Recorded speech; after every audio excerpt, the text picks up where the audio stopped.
Crash Bandicoot is a game that was developed by Naughty Dog. I believe it was their first game.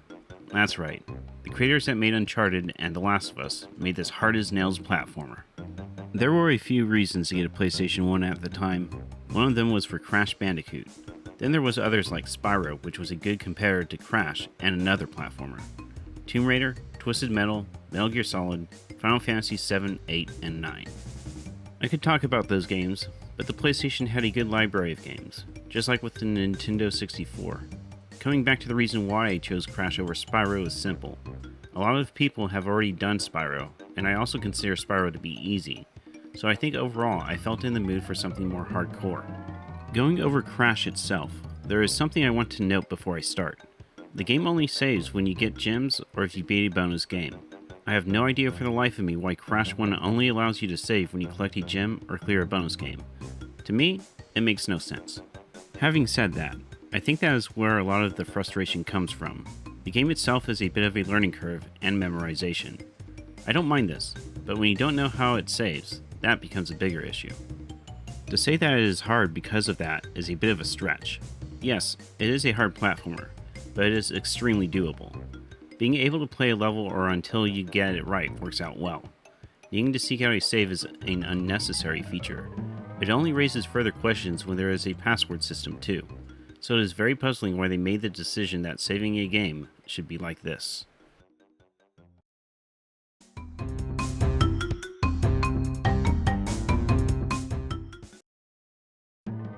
The first thing I wanted to do for Crash in Insanity Beach was to destroy all the boxes. Doing so will get me a gem, the first of 26. The problem is that I wanted to do this in combination with another achievement. It didn't go as planned. It took me a little while to destroy all boxes. When I did, I got the gem. This leaves the one achievement that I wanted to get with it. To get that, I need to get invincibility with the Aku Aku by collecting 3 masks, then running fast enough to activate an exclamation point box. This reveals a line of boxes that you can jump on, or in this case, run over. As you run over the boxes, they break, and at the end of it, the achievement pops. Not that bad. Just took some time to get to because the name of the game is Speed for this particular achievement. You have a limited amount of time to get there.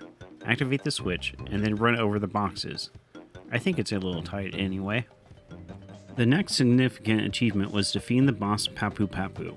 You need to defeat him in under 15 seconds for an achievement. This is the more difficult one, mind you. You can get one just for beating him as well. It really isn't that hard to do. Avoid his sweeping attack, jump on his head, and repeat 2 more times. If you did that fast enough, you will be awarded with the achievement. This is a pretty unique challenge in my opinion. Doing this one fast enough to beat Ripperoo in under 40 seconds is a rough one, mainly because you need to know the patterns and when to jump on the TNT crates to get them ready to explode. It's all timing related. There is some strategy to it. Needless to say, this took me a few tries to get down. You can still take damage as well, so that is a nice little thing. However, if you know the patterns well enough, it isn't a huge challenge. An unusual achievement, and one that is missable at that, is getting through an area while missing at least 50 boxes. Personally, I think this probably should have made more of an appearance for Retroachievements. It is creative and can be fun, plus the challenge is nice. Having said that, I went to the temple ruins to get this achievement. At first, I had trouble with the level because some things surprised me. Some strats I thought I'd use destroyed boxes and I didn't want to destroy them, like having to defeat the snake near the start. I used a spin and then realized it destroyed boxes. Not cool. So instead of spinning with that one, I jumped on top of the snake. I did this without destroying the box before, which isn't necessary as you'll soon see. I inched my way towards the edge and around it. Then, I jumped on top of the snake. Further in the level, there are some spires which are easy to jump on and then another snake. This time you can just spin attack it. The rest of the level is just careful platforming. Time everything right and you'll make it to the end just fine. Most will probably have just as much trouble as I have with Koala Kong. You can't jump and can't take damage for this achievement. You would think it wouldn't be that much of an issue, but it was a problem. The first phase isn't that hard. Just dodge the boulders being thrown and the final one thrown at you, you can attack to damage Koala Kong. Every phase will have TNT drop down. The first time will be easy to dodge, but phases 3 and 4 will drop multiple TNT crates. I can't emphasize how much of a pain it was to get through this. The issue I kept having was avoiding two TNT crates. Since one blows up, the other will blow up next to it. Have the wrong timing and the boulder that is being thrown at you will either hit you or the TNT explosion will. Well, that sucks. Anyway, manipulate where the boulder is going to be thrown and avoid the TNT to finally knock out Koala Kong and this achievement. I didn't mention this, but you need to collect certain gems to unlock paths in other levels so you can destroy all the boxes. So how do you collect these special gems? The same way you collect the rest of them. You need to destroy all the crates in the level. These colored gems are level specific. The one that I'm going to talk about right now is the one in Lost City. This is one I really wanted to get sooner rather than later. This way I can go back and get all the gems in previous levels. Or so I thought. The level isn't so bad. I took a lot of time learning it though. The biggest issue is getting to the end of the level to realize I'm missing one box. Okay, where am I missing one box? I have no idea where it could have been, so I did the just thing and looked it up. When I found out where it was, I was a little perplexed. You have to go into this little hallway and jump on top of this box while holding jump. This will make Crash bump his head on an exclamation point crate. Then all you have to do is go towards where a bonus collectible is and jump on that crate. Yes, I was puzzled at how to figure that out, but who wouldn't be? Like, it's out of sight, so how would I have known that there is an exclamation crate there? Anyway, I get the rest of the crates and finish the level. I then finish the stream off by collecting two final achievements. One gem in the jungle roller stage and another in the generator room stage. Quite a successful day, I'd say.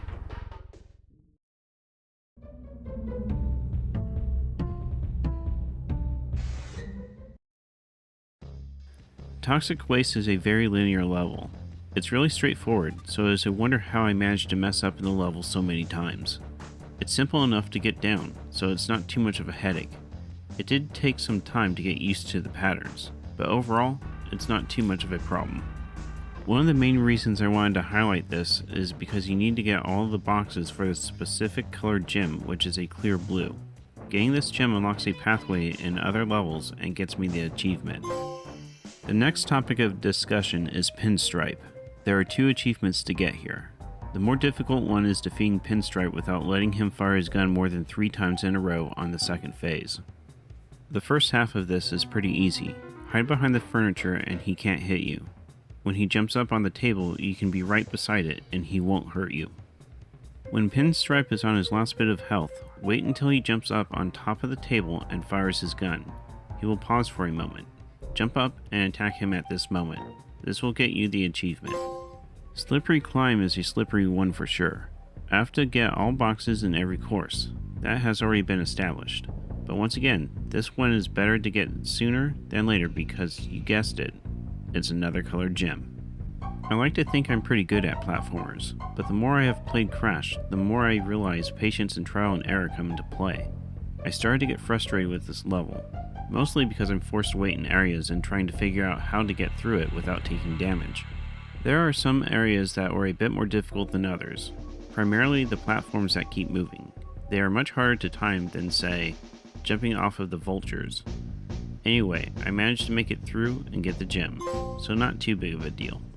This boss was nuts. I mean, I definitely get a Dr. Frankenstein vibe from him. Dr. Frankenstein. This guy mixes formulas then throws them at you. At first, I didn't know how to damage him, but when he throws the green ones, it creates enemies you can jump on. That is how he takes damage. The other tonic he throws is red and explodes when it hits you or the ground, so it is best to dodge those. Having said that, you can't ever push the up button, and you can't take damage to get the achievement. That seems like it would be fine, and it is. It's a great challenge, but again, it's also needing to memorize a pattern. So I did, and I made it to the last portion of the battle. He mixes the tonic and turns into a monster himself. Anyway, he charges after you, and if he gets to you, he damages you. I had to figure out to not push down at any point until this phase. When you make it to this phase, you want to jump up on one of the platforms, then jump and attack so you hit his face. At the final hit, and I did it! Wait, what the fuck? He had no health, didn't he? I got scammed by the game. As aggravating as that was, I got back to him and defeated him, this time with his health bar being depleted and actually giving me the achievement. We have yet another color gem. The lab is a pretty interesting place. There are switches you have to hit to continue on in the level. There are some obstacles to get through too, like electricity going from one point to another. The other things to look out for are the scientists, as they can electrocute you and damage you. Finding a right time for this was difficult. After many attempts, I found a solution. If you can hit them the first time, then it will be easy to attack them again without taking damage. Once I got that down, it wasn't all that hard to get through this level. Jaws of Darkness had me confused. If it wasn't the platforming and my inability to jump from platform to platform, since I have trouble judging the distance, then it was finding all the boxes. There is a color gem and a key to get here. For some reason, I wasn't able to find all of the boxes. I then looked up where I could be missing them to find out there is a secret area. So I went there and got what I thought would be all of the boxes. I make it through and I'm missing a single box. Classic. So now I had to find out where I was missing the box. If you couldn't guess, here is where I missed the box. Yeah, you can't even see it. So I continued the attempts, messed up a lot, but finally managed to get the gem. Wait. No key though? Now, I looked up how to find the key. To get the key, you have to collect all 3 bonus tokens and then get to the end of the bonus game. This also took me numerous attempts, mainly because platforming is an issue for me in the first place because of distance, and I kept messing up in the bonus game when I did get there. So after an extended amount of playtime, I finally got the key.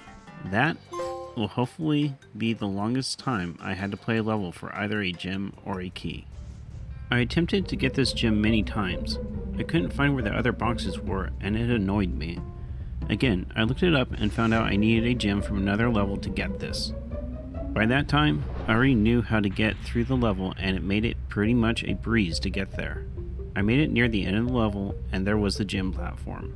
Get on top of it, and it takes you upwards. Once it stopped, I got out and destroyed the remaining boxes, which gives me the purple gem.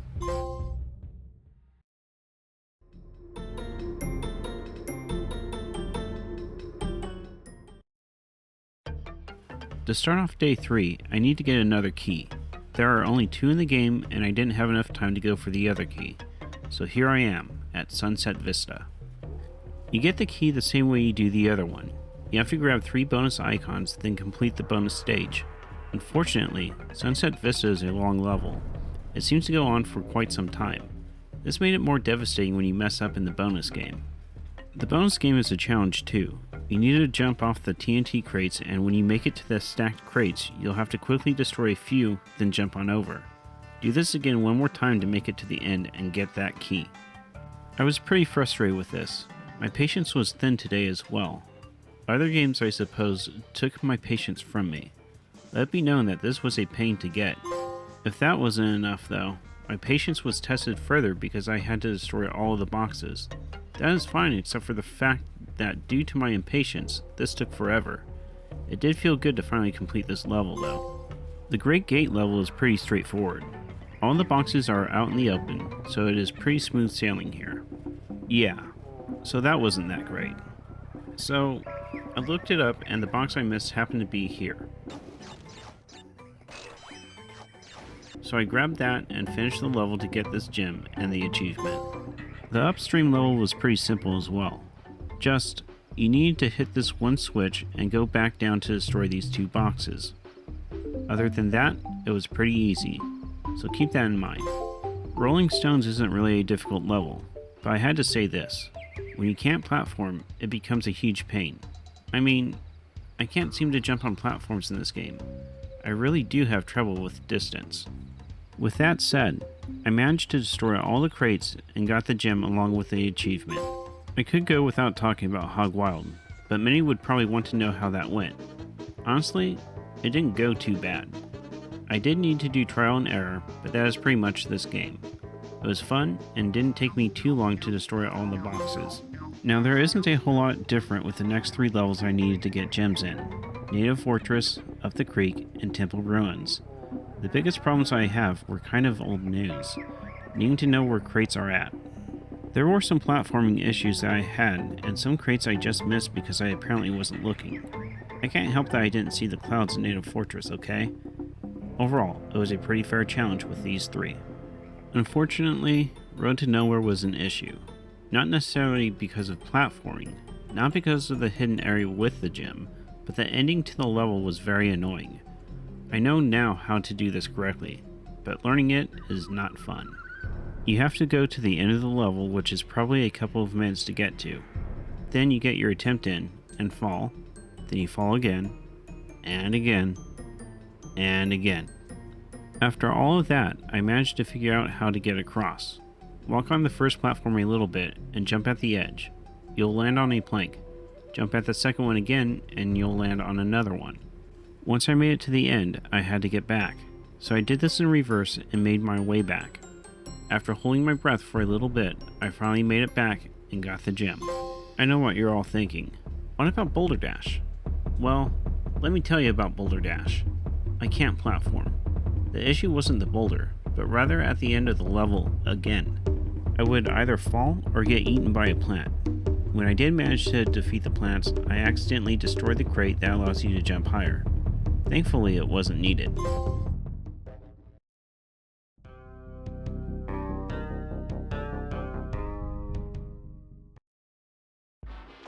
Only 6 gems remain.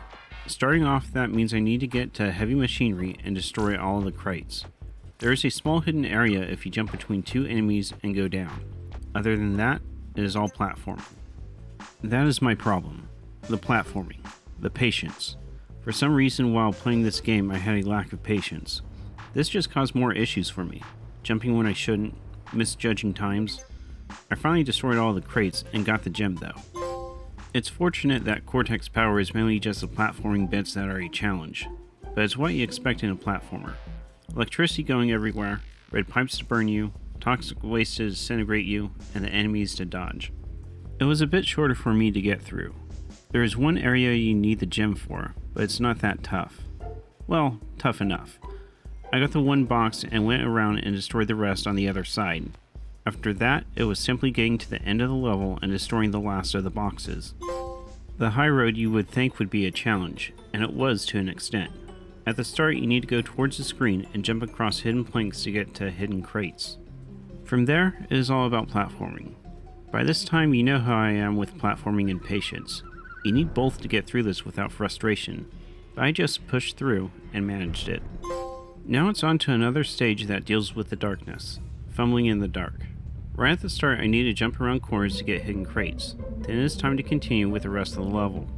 Fortunately, there are no other surprises, just platforming and racing to the next area to grab another light before it expires. It is easier said than done though. You need to practically memorize what to do so you can get through here.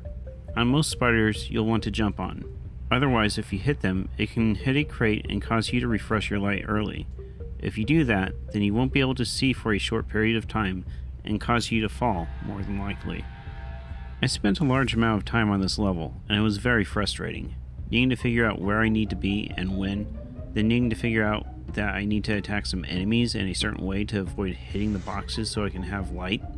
It was simply a mess. Couple that with the lack of patience, and it was pretty much the worst case scenario.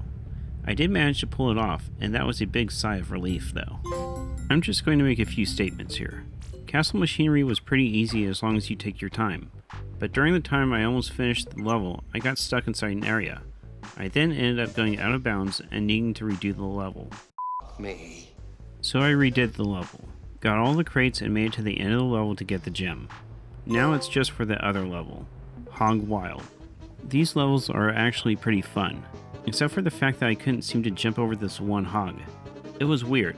I did it once before, but it feels like there is a perfect time that you have to jump over it. After many attempts, but not too many, I made it past there and made it to the end of the level with all the crates destroyed. It did take me some time to get this gem, but honestly, this wasn't the one that took me the longest. So it all comes down to this, the final battle with Cortex. After all the struggles I've had, it is time for the final battle. Now Cortex really isn't that hard, but we do need to defeat him without taking damage.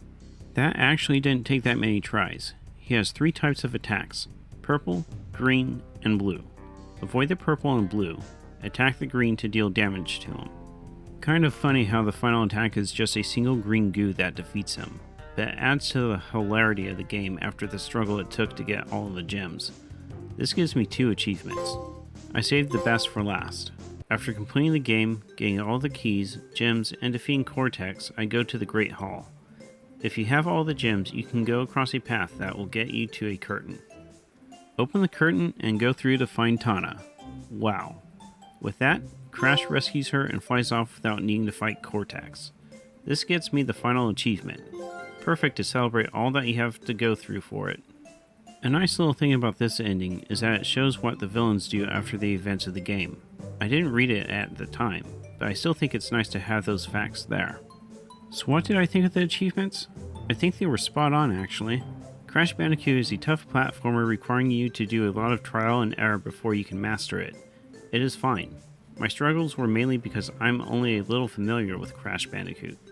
I do have the Insane Trilogy, but getting the gems are a bit different since checkpoints save the boxes, if I remember right, and this version doesn't. Even though the game is challenging, I think the achievements accent it well. I do suggest playing Crash Bandicoot and going for these retro achievements. Just keep in mind to have patience when you do attempt them. If you enjoyed this video, please share, like, subscribe, and leave a comment. I stream all of my retro achievements on Twitch, so follow me if you'd like to see that. Have a game to recommend me to master? Let me know in the comments below.